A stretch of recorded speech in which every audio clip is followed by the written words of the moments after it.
Bring in someone now who once vied for the Democratic presidential nomination against Kamala Harris. New Jersey Senator Cory Booker was one of several Democrats running for president in 2020. He's now a Harris campaign representative, hitting the trail hard for the VP, especially within the past few months. Senator Booker, good to see you again. It's so great to be on with you. Thanks so much. All right, so both candidates courted African-American voters. We watched it within the past number of weeks. Why do you think former President Trump is gaining with that group right now?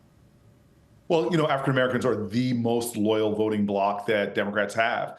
And so when we're talking about shaving some off, we still see 70 to 75% of African-Americans still voting for Kamala Harris. And while Trump was gaining, he actually has lost a lot of ground since Kamala Harris has took over from Joe Biden. The numbers really shrank. And then after we saw what happened at Madison Square Garden, where he was openly making comments, speakers before him, racist comments and terrible tropes about African Americans, you've seen those numbers shift even more. So as a guy who just came out of barbershops in Pennsylvania, black male gatherings in multiple swing states, I really have seen the energy shift, and I'm hoping that those numbers are going to show today and tonight. So let's also talk about the gender gap here. Women appear to be breaking more for VP Harris right now, while men, and particularly younger men, appear to be going stronger for Trump. What's your pitch to male voters about why they should vote for Harris?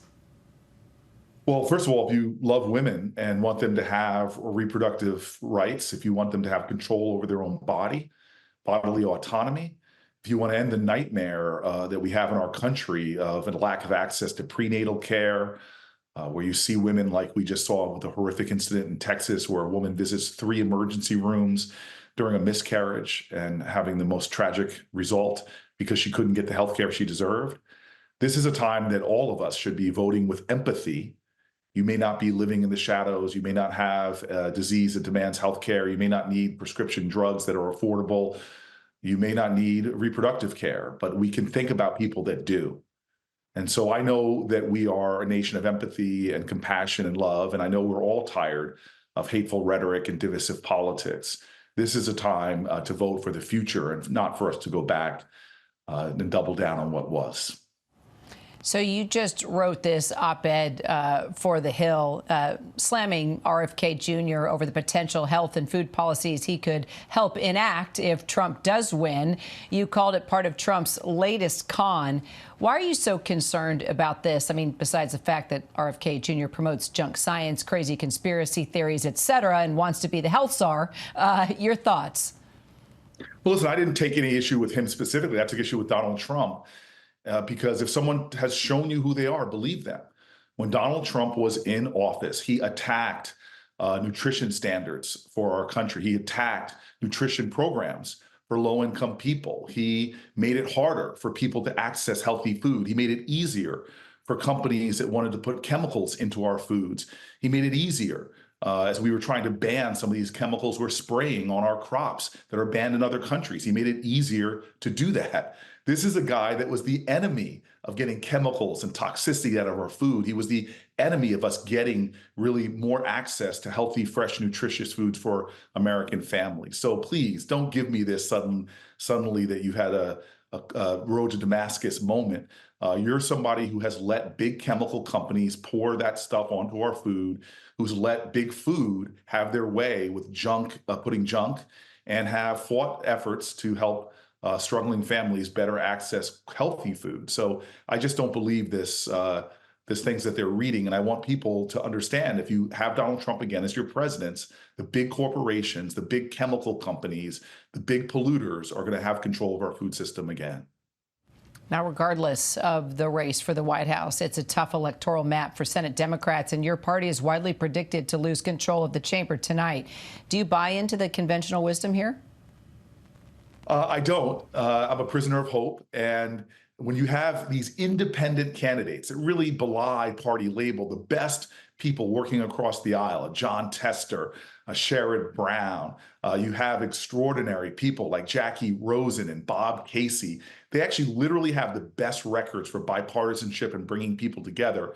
folks who are independents and moderate Republicans who want to see a nation that can pass comprehensive immigration reform, that can pass a tax bill that works for middle-class families. These are the people that are the glue in the Senate that are getting it done and have been polling higher than Kamala Harris has in their states. So I still have hope that John Tester and Sherrod Brown and Bob Casey, that Tammy Baldwin and Jackie Rosen are going to have some big victories tonight.